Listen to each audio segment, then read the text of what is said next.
This is the 16th talk in the series, and this is called Tuccho Pothila. And this talk has been published before in the book Living Dhamma, and its title there was Tuccho Pothila, Venerable Empty Scripture.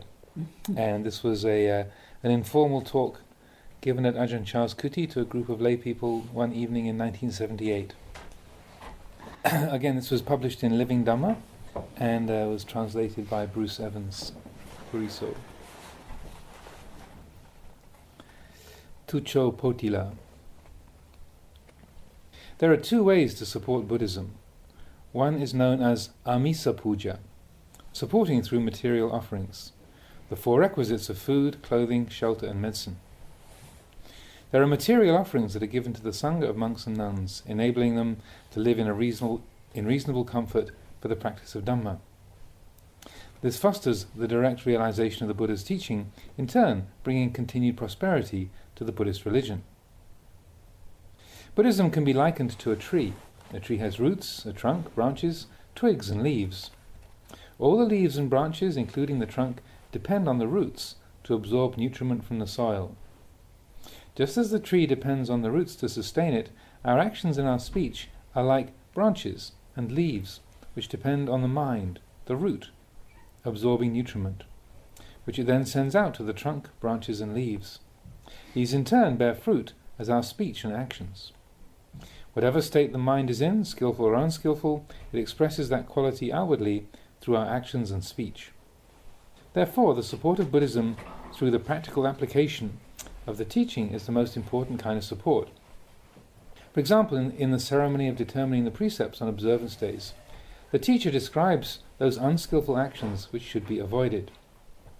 But if you simply go through the ceremony without reflecting on their meaning, progress is difficult, and you'll be unable to find the true practice.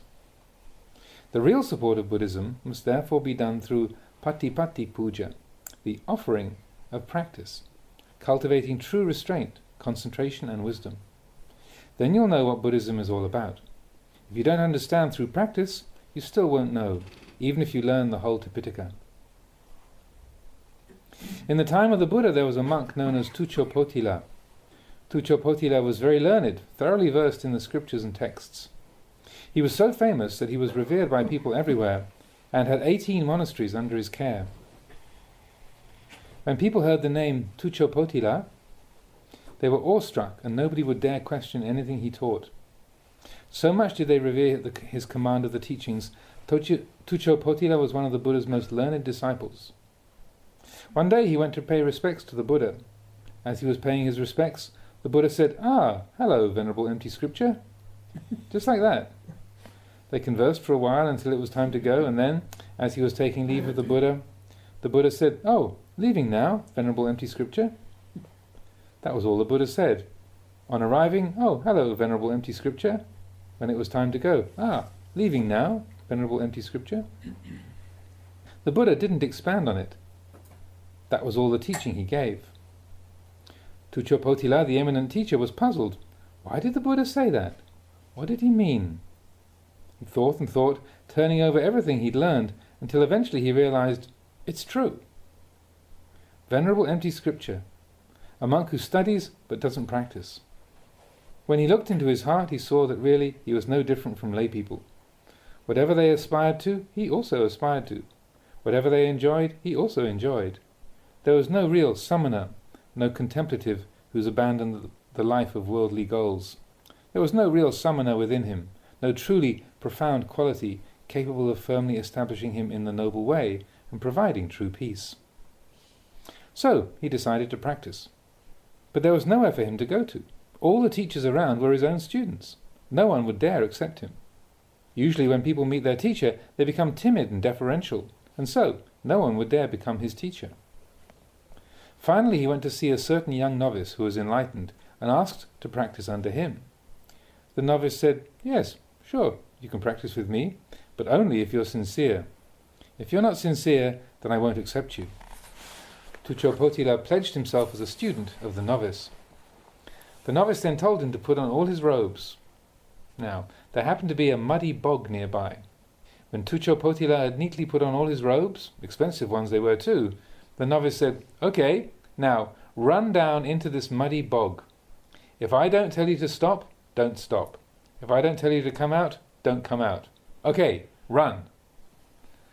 Tuccho Pothila, neatly robed, plunged into the bog. The novice didn't tell him to stop until he was completely covered in mud. Finally he said, "You can stop now." So he stopped. "Okay, come out now." And so he came out. This clearly showed the novice that Tuccho Pothila had given up his pride. He was ready to accept the teaching. If he wasn't ready to learn, he wouldn't have run into the bog like that, being such a famous teacher. But he did it. The young novice, seeing this, knew that Tuccho Pothila was sincerely determined to practice. When Tuccho Pothila had come out of the bog, the novice gave him the teaching. He taught him to observe the sense objects, to know the mind and to know the sense objects, using the simile of a man catching a lizard hiding in a termite mound. If the mound had 6 holes in it, how would he catch it? He would have to seal off 5 of the holes and leave just 1 open. Then he would simply have to watch and wait, guarding that 1 hole. When the lizard ran out, he could catch it. Observing the mind is like this. Closing off the eyes, ears, nose, tongue and body, we leave only the mind. To close off, quote unquote, the senses means to restrain and compose them, observing only the mind. Meditation is like catching the lizard. We use sati to note the breath. Sati is the quality of recollection, as in asking yourself, "What am I doing?" Sampajanya is the awareness that, now I am doing such and such. We observe the in and out breathing with sati and sampajanya.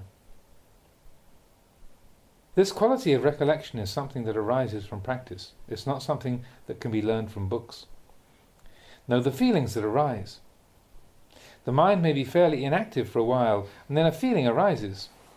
Sati works in conjunction with these feelings, recollecting them. There is sati, the recollection that I will speak, I will go, I will sit, and so on. And then there is sampajanya, the awareness that now I'm walking, I'm lying down, I'm experiencing such and such a mood. With sati and sampajanya, we can know our minds in the present moment, and we will know how much the mind reacts to sense impressions. That which is aware of sense objects is called mind. Sense objects wander into the mind. For instance, there is a sound, like the electric drill here. It enters through the ear and travels inwards to the mind, which acknowledges that this is the sound of an electric drill. That which acknowledges the sound is called mind. Now this mind which acknowledges that sound is quite basic. It's just the average mind. Perhaps annoyance arises within the one who acknowledges. We must further train the one who acknowledges, quote unquote, to become the one who knows, quote unquote, in accordance with the truth, known as Buddho.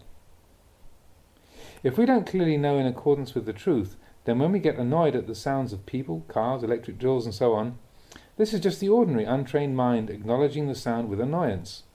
It knows in accordance with its preferences, not in accordance with the truth.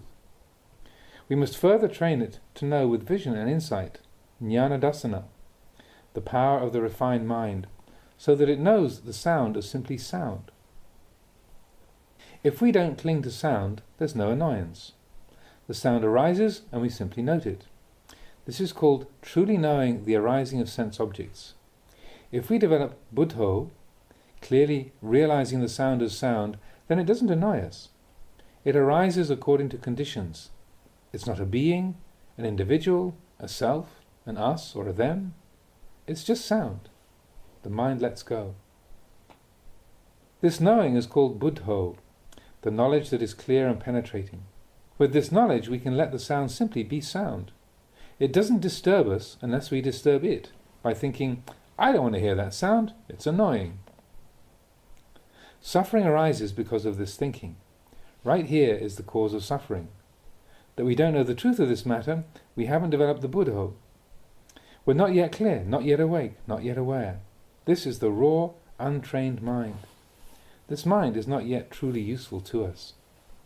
Therefore the Buddha taught that this mind must be trained and developed. We must develop the mind just like we develop the body, but we do it in a different way. To develop the body, we must exercise it. Jogging in the morning and evening and so on. This is exercising the body. As a result, the body becomes more agile, stronger. The respiratory and nervous systems become more efficient. To exercise the mind, we don't have to move it around, but bring it to a halt. Bring it to rest. For instance, when we practice meditation, we take an object, such as the in and out breathing, as our foundation.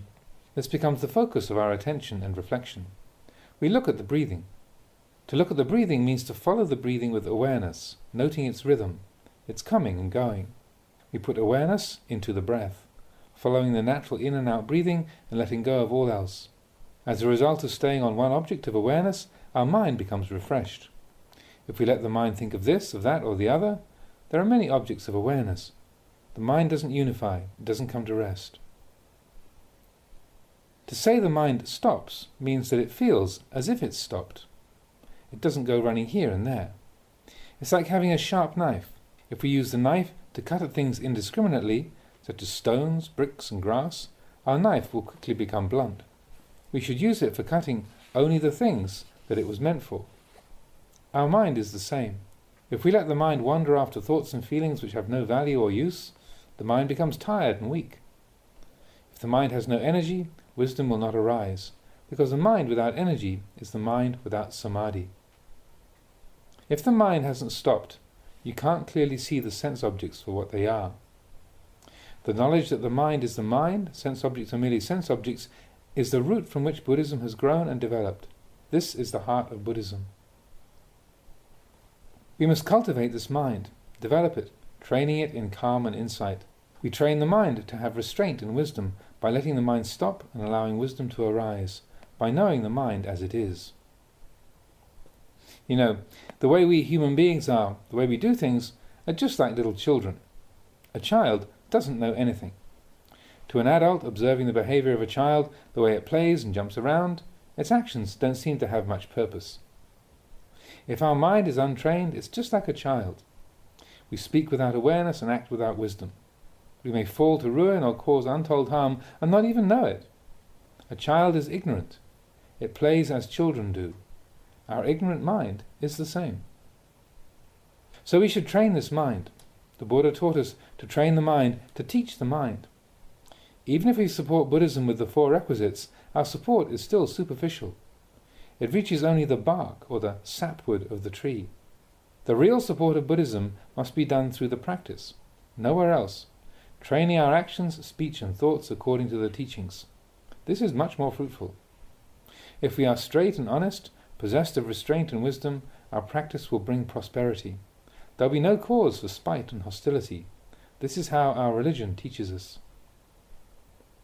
If we determine the precepts simply out of tradition, then even though the Ajahn teaches the truth, our practice will be deficient. We may be able to study the teachings and repeat them, but we have to practice them if we really want to understand. If we do not develop the practice, this may well be an obstacle to our penetrating to the heart of Buddhism for countless lifetimes to come. We will not understand the essence of the Buddhist religion. Therefore the practice is like a key, the key of meditation. If we have the right key in our hand, no matter how tightly the lock is closed, when we take the key and turn it, the lock falls open. If we have no key, we can't open the lock. We will never know what's in the trunk. Actually, there are two kinds of knowledge. One who knows the Dhamma doesn't simply speak from memory, he speaks the truth. Worldly people usually speak with conceit. For example, suppose there were two people who hadn't seen each other for a long time.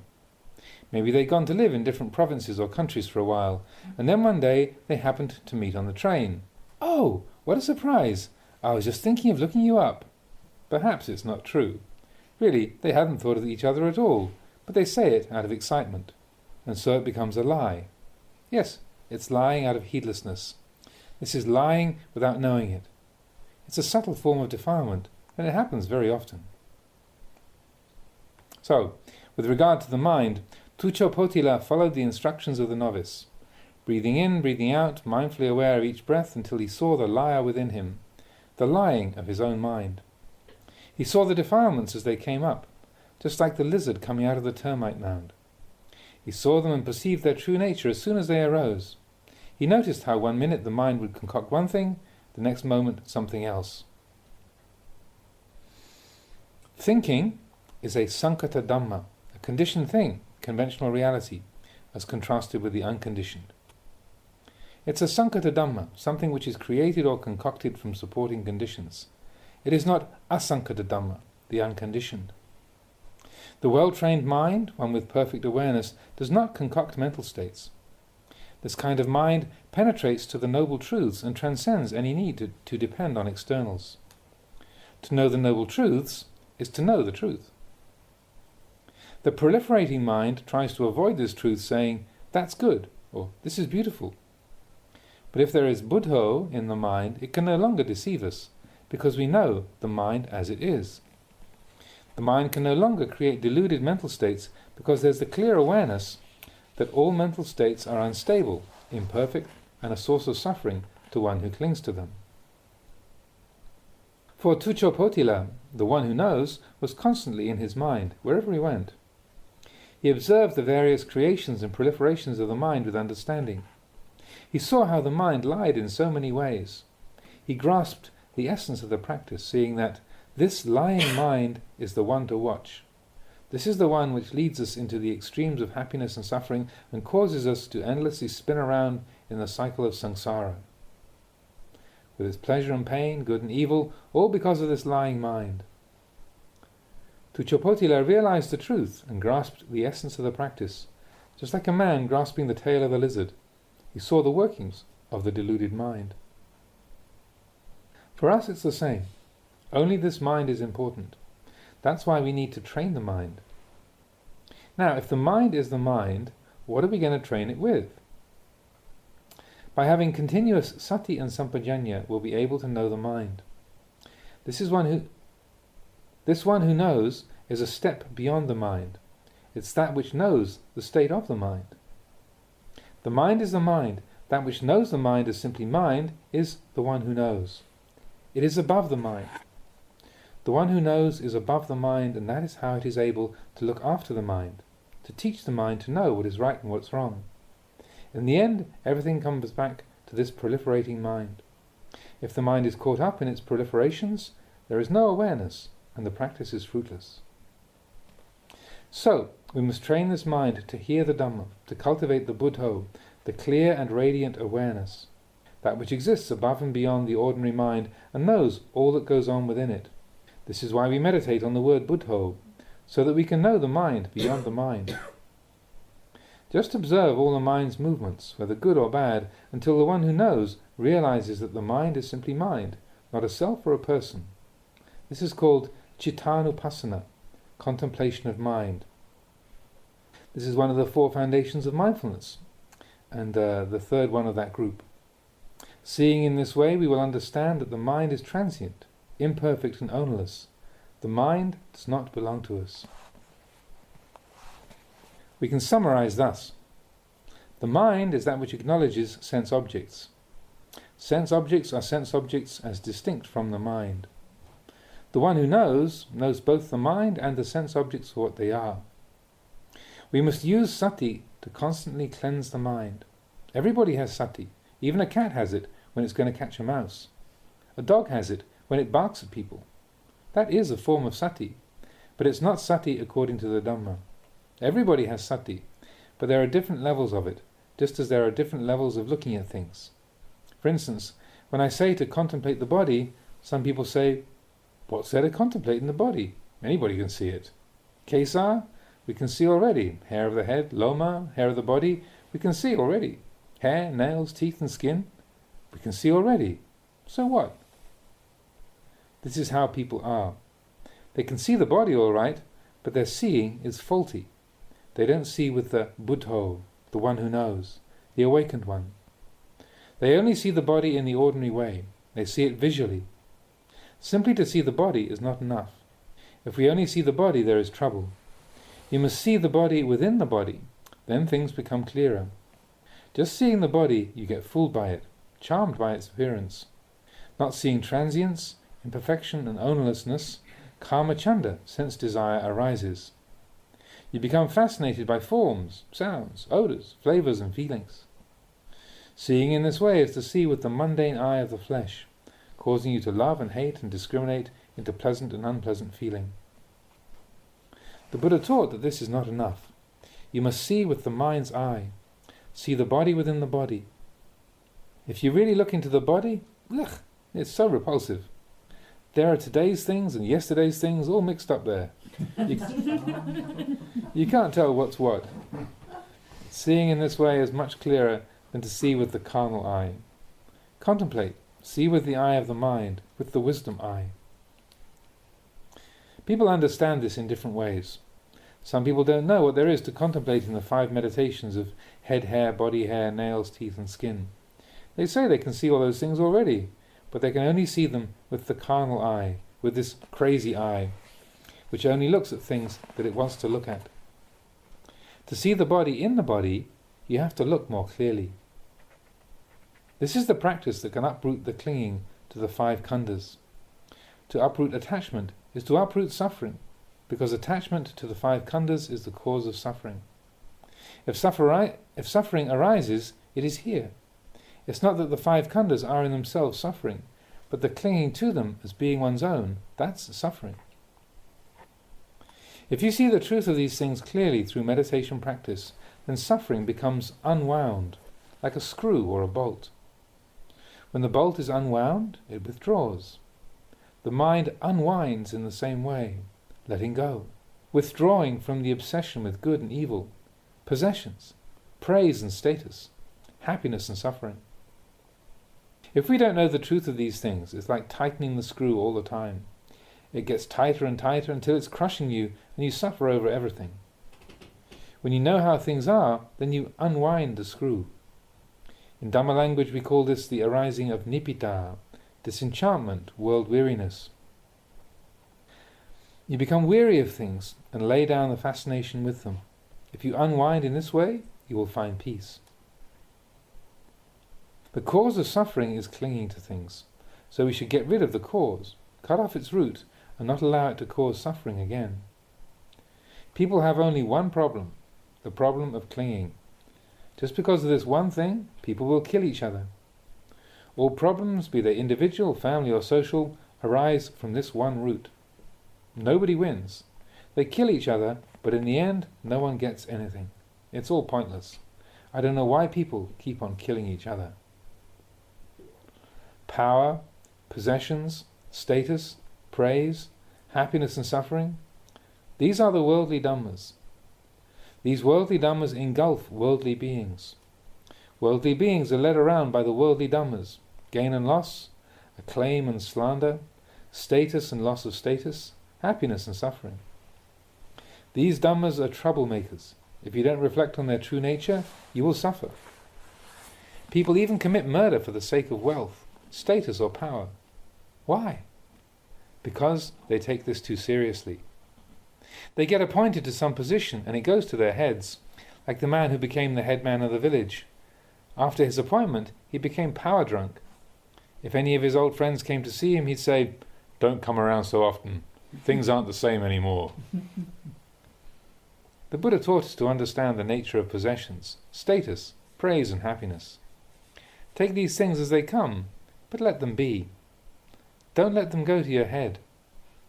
If you don't really understand these things, you become fooled by your power, your children, your relatives, by everything. If you understand them clearly, you know they're all impermanent conditions. If you cling to them, they become defiled. All of these things arise afterwards. When people are first born, they are simply nama and rupa, mind and body. That's all. We add on the business of Mr. Jones, Miss Smith, or whatever, later on. This is done according to convention. Still later there are the appendages of colonel and general and so on. If we don't really understand these things, we think they're real, carry them around with us. We carry possessions, status, name and rank around. If you have power, you can call all the tunes. Take this one and execute him. Take that one and throw him in jail. Rank gives power. Clinging here takes hold of the word rank. As soon as people have rank, they start giving orders. Right or wrong, they just act on their moods. So, they go on making the same old mistakes, deviating further and further from the true path. One who understands the Dhamma won't behave like this. Good and evil have been in the world since who knows when. If possessions and status come your way, then let them simply be possessions and status. Don't let them become your identity. Just use them to fulfill your obligations and leave it at that. You remain unchanged. If we have meditated on these things, no matter what comes our way, we'll not be misled by it. We will be untroubled, unaffected and constant. Everything is pretty much the same after all. This is how the Buddha wanted us to understand things. No matter what you receive, the mind does not add anything to it. They appoint you a city councillor. Okay, so I'm a city councillor. But I'm not. They appoint you the head of the group. Sure I am, but I'm not. Whatever they make of you, yes I am, but I'm not. In the end, what are we anyway? We all just die in the end. No matter what they make you, in the end it's all the same. What can you say? If you can see things in this way, you will have a solid, abiding and true contentment. Nothing has changed. Don't be fooled by things. Whatever comes your way is just conditions. There's nothing which can entice a mind like this to create or proliferate, to seduce it into greed, aversion or delusion. This is what it is to be a true supporter of Buddhism. Whether you are among those who are being supported, i.e. the Sangha, or those who are supporting, the laity, please consider this thoroughly. Cultivate the Sila Dhamma, the moral teachings of Buddhism within you. This is the surest way to support Buddhism. To support Buddhism with the offerings of food, shelter and medicine is good, also, but such offerings only reach the sapwood of Buddhism. Please don't forget this. A tree has bark, sapwood and heartwood, and these three parts are interdependent. The heartwood must rely on the bark and the sapwood relies on the bark and the heartwood. They all exist interdependently, just like the teachings of moral discipline, concentration and wisdom. The teaching on moral discipline is to establish your speech and actions in rectitude. The teaching on concentration is to firmly fix the mind. The teaching on wisdom is the thorough understanding of the nature of all conditions. Study this, practice this, and you will understand Buddhism in the most profound way. If you don't realize these things, you will be fooled by possessions, fooled by rank, fooled by anything you come in contact with. Simply supporting Buddhism in the external way will never put an end to the fighting and squabbling, the grudges and animosity, the stabbing and shooting. If these things are to cease, we must reflect on the nature of possessions, rank, praise, happiness and suffering. We must consider our lives and bring them in line with the teaching. We should reflect that all beings in the world are part of one whole. We are like them, they are like us. They have happiness and suffering just like we do. It's all much the same. If we reflect in this way, peace and understanding will arise. This is the foundation of Buddhism. Here you are.